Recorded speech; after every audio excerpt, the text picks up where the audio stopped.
Edozeinentzat garrantzi handiko liburu bat bada. Bizitza eta heriotzakin zer ikusteko duana. Biblia bera, Jainkoaren hitza da. Entzun ditzagun bere egietako batzuk. Seme zarrastela edo galdua. Esan zien ere, gizon batek seme bizitun, ta gazteenak aitari esan zion. Aita, indazu ondaretik dagokidan lagina, ta aitak ondarea banatu egin zien. Egun asko baino lehen seme gazteena guztiak bilduta urrutiko aldeetara joan zan. Eta han bulezka bizirik bere ogasun guztia iriontzun. Zitunakoro eralgi ordurakoxe, berriz bazterralde hartan gozete izugarria sortu zan, ta bera laztuta bizitzen hasi zan. Joan zan berazta hango herritar baten morroi jarri zan. Honek bere larreetara igorrizun txerrizai. Han txerriek jaten zituzten txilekaz betenaita inork ez izkion ematen. Beraz, bere senera itzulirik esantzun, 11 morroi nere aitarenean badabil ogia nahikua janaz, neu berriz hemen goseak hiltzen nago. Jaiki eta banoake nere aitaren gana, ta bada saioket. Aita, goikoaren aurka eta zuri buruz pekatu egin dut. Ez naiz horrezkero zure seme izena eramateko gai. Zure ogipekoetan hartu nazazu arren. Beraz, jaiki eta aitaren gana joan zan. Oraindik ua urrutian zala, aitak ikusizun, ta bihotza erdiratu zitzaiola semearen gana irtentzan harin, ta besoak lepora ezarrerik laztandu egintzun. Orduan semeak esan zion, aita, goikoren aurka ta zuri buruz pekatu egin dut. Ez naiz horrezkero zure seme izenaz deitzeko gai. Aitak ordea bere morroiei esan zien, soinekorik ederrena aguro ekarri ta jantzio zute, ta eraztuna eskuan, ta oskiak oinetan sartu izkio zute. Txekor gizena ere ekarri ta hil ezazute, ta horriz ta jaibedi. Nere seme hau hila izan da berpiztu, ta galdu zana azaldu dalako, ta hasi ziran horritzean pozten.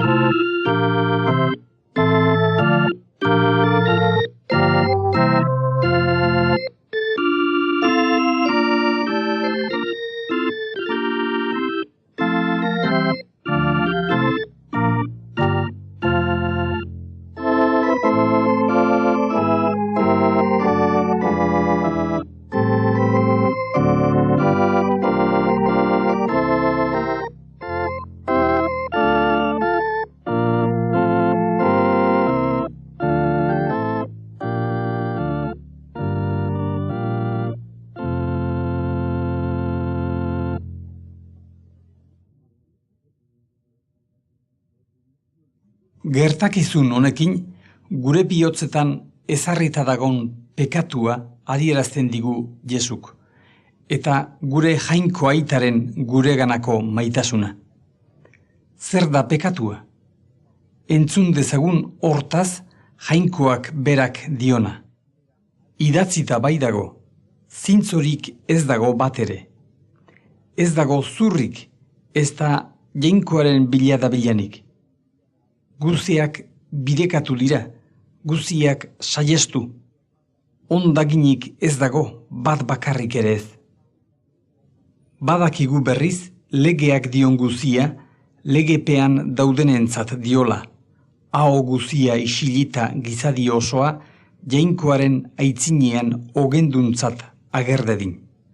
Guziek pekatu egin dute, ta jainkoaren ederra ezin iritsi dute.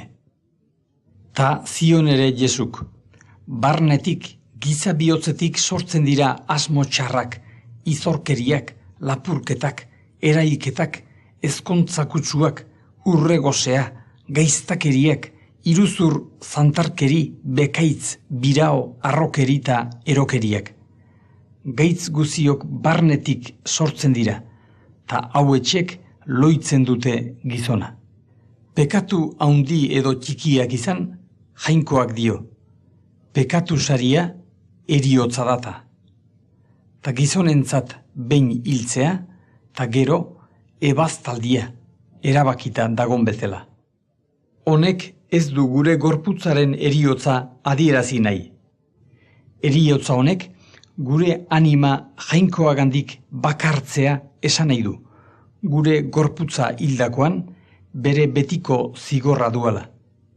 Baina jainkoaren gureganako maitasuna hain haundila izanik, zigorra hortatik gudanok gaizkatzea berak nahi du. Bibliak hau dio, gizonei deiez datorkie, guziak edonun garbai izateko. Jaunak ez baidu inor galtzea nahi, guziak garbaira etortzea baino. Gizakume guziak gaizkatzea ta egiaren ezaguera iristea berak nahi duta. Gizatxarrak bere bidea utzi beza, eta gaiztaginak bere asmoak. Jaubearen gana itzul bedi, eta jaubea erruki izango zaio.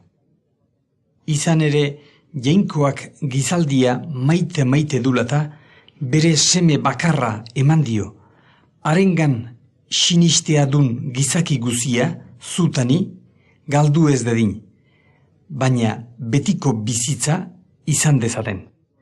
Kristo gure pekatuagatik hilda, idatzita zegonez. Ehortzi eta 3. egunean berpiztu da, idatzita zegonez. Jainkoak ez baidu bere semea lurrera giza ebazletzat bidali. Haren bitartez gizadia gaizkatu dedin baizik. Ta osabiderik ez dago beste inorgan. Gizonei ez baitzaile beste izenik eman hortzipean, harengandik osasuna izan dezagun. Izan ere, bakarra da jainkoa. Bai eta bakarra ere, jainko eta gizonen bitartekoa, Jesu Kristo gizona. Jesuk da saio. Ni bidea naiz, egia eta bizia. Inor ez doa aitarengana nitaz baizik.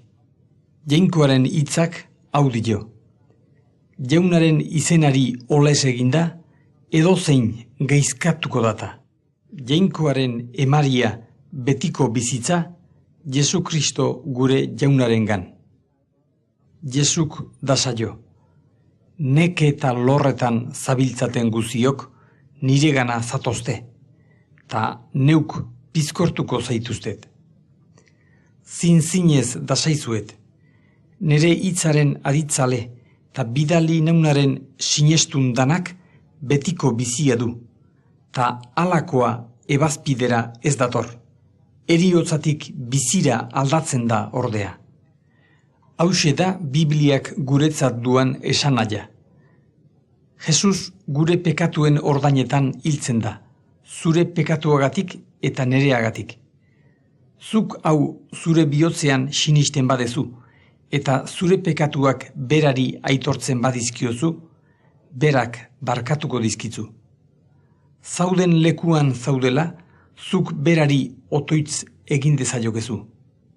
Orduan, pekatuko bidea utziko dezu.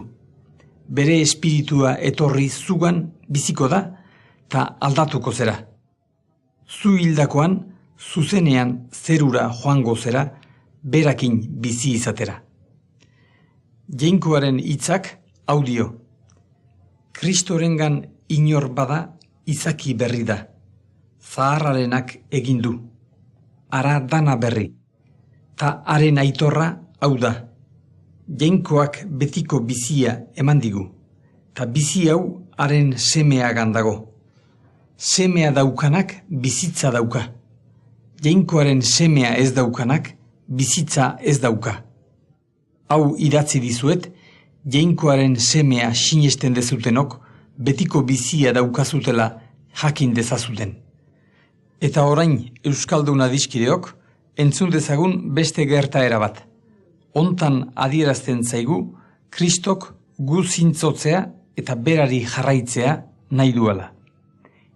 100 ardi izan, eta bat galdu ezkero, zuetako nor ez doa 99 larrean utzirik galduaren bila, arkitu arte. Arkitu orduko berriz, bere lepoan pozik ezartzen du.